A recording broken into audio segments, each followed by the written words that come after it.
Animo Lasal. Ako si John Mark Morante mula sa Vet M1L ng De La Salle Araneta University.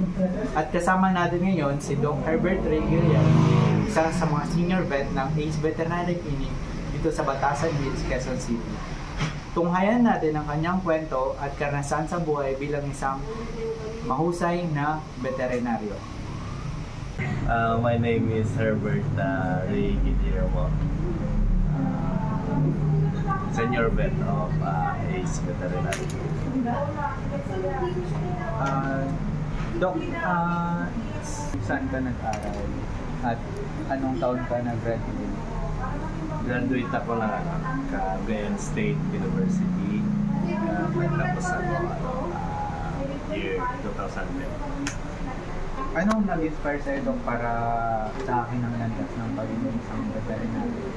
Inspiration. Actually, ang nag-introduce sa akin ng veterinary medicine yung tito ko. So, dati hindi ko alam kung ano yung component ko. So, wala akong kaalam-alam sa veterinary medicine. Pero yung tito ko yung nagsabi sa akin na vet ka na natin. Pero, ang nasa isip ko noon pag veterinary medicine kasi sa probinsya kami. So, iniisip ko sa mga farm animals, poultry, livestock. So, wala sa isip ko yung small animal practice. Bali, ano naman yung first choice mo?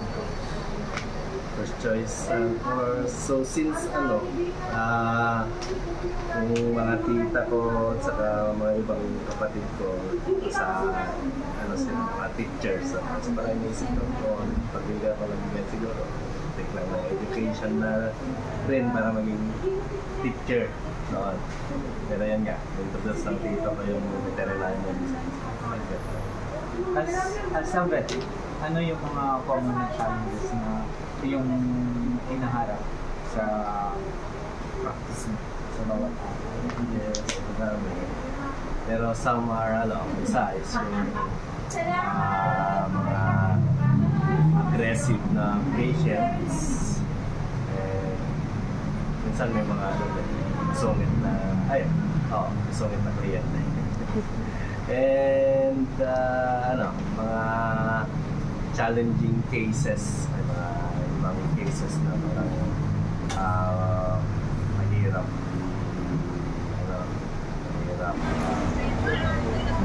gamutin. Minsan napaka-challenging or minsan nakaka-frustrate ginawa mo na lahat yung dapat mong gawin pero parang hindi progress. So paano mo na-handle yung mga pagsubok sa komersyonal bilang hindi lahat ng kliyente maintindihan ka at yung mga kliyente na ayaw maniwala tapos yung mga kliyente na tumatakas sa kanilang mga responsibilidad? Yung mga mga client na let's say parang walang tiwala or hindi naniniwala. Sa akin naman, just do your part. Kung ano yung mangyari, kung ano yung case na present sa'yo, ano yung case ng aso nila, explain mo, maging honest ka lang. Explain mo lang, gawin mo yung responsibilidad mo bilang vet. Explain mo sa kanila yung kung ano yung question, ano yung diagnosis mo, ano yung mga dapat gawin, ano yung mga hindi dapat gawin. So, at least ikaw, nasabi mo yung dapat mong sabihin. So, nasa sa kanila yun. Kung maniwala sila or hindi. Ang importante dyan is gagawin mo yung part. Madali ba mag-decide kung euthanasia?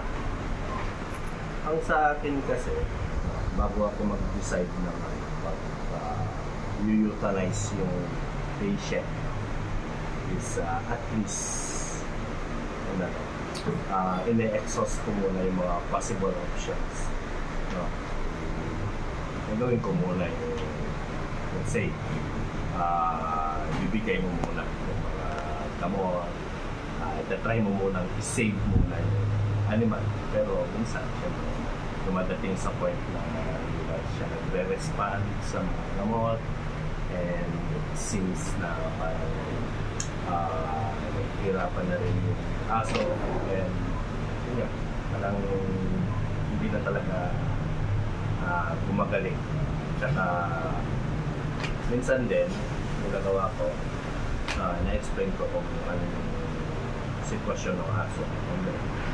Usually yung mga client yung nag-decide na lalo na pag nakikita nila nahihirapan ng aso, point na nag-decide na talaga ako na i-utilize yung aso. So long as na-exhaust mo yung options mo, and then so long as yung aso nakikita mo na nahihirapan na rin, and yung pinaka-kind na lang na magagawa mo is to cut na lang yung usapan ng aso. So, yeah. What steps do you take to ensure the well-being of your patient? Well-being of patient, so bilang sinasabihan ko yung mga owners, mga farm parent, regular na pag-visit sa vet, no? Kasi kailangan nila maano yung health ng mga aso is at least vaccinated, vaccine nila, and then deworming, and sa sa ibang aspect ng ng well-being ng mga alaga nila, like magagawa naman na nila ng owner dun sa bahay nila. So ina-educate natin yung mga owner about dun sa nutrition ng aso, sa socialization ng aso, kasi kailangan nila yan. Hindi maganda rin na nakakulong lang yung aso. So, kailangan din ba ng exercise? Exercise. Oo. So, sa tingin mo ba yung mga makabagong teknolohiya nakatulong may malaking ambag sa isang buhay ng isang veterinary? Malaki. Nung una akong pumasok dito sa mga clinic 2020 or 2011, yung mga test kits dati hindi pa masyadong like ngayon na parang napadali na yung mga diagnosis natin, kasi yan yung mga test kits, tapos mga machines natin. Ilang taon ka na nito sa isip? Ito ba yung first clinic na? 13 years na ako. Kasi nung nag-graduate na ako, pumasok ako unang-una sa LGU. Tapos I think 5 months na ako, less than 1 year. Pumasok na ako na ACL. Paano mo naman nababalansi yung trabaho sa pang-araw-araw mo?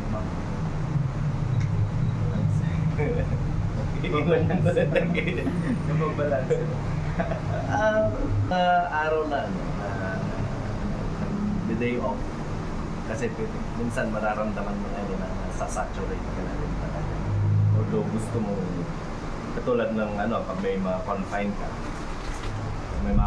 ka, hindi mo naman pwedeng agad-agad mag-day off ako bukas, may nakasalan ka na kailangan mo ba. So minsan inaabot ng 7 days straight, 7 days straight, 12 days, 14 days straight, minsan nag-duty ka. Pero pag nararamdaman ko na saturate na, nag-day off. Bilang isang senior, ano yung papayo sa mga aspiring veterinary students?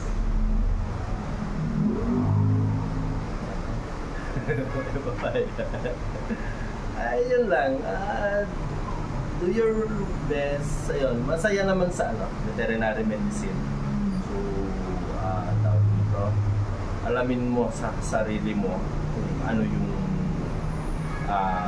field na interesado ka. Kasi hindi lang naman dito sa small animal. Ang veterinary medicine hindi lang naman dito sa small animal. So, alamin as early as possible, alamin mo na kung saan ka interesado. Para kasi kung interesado ka sa field na yun, mas posigido ka.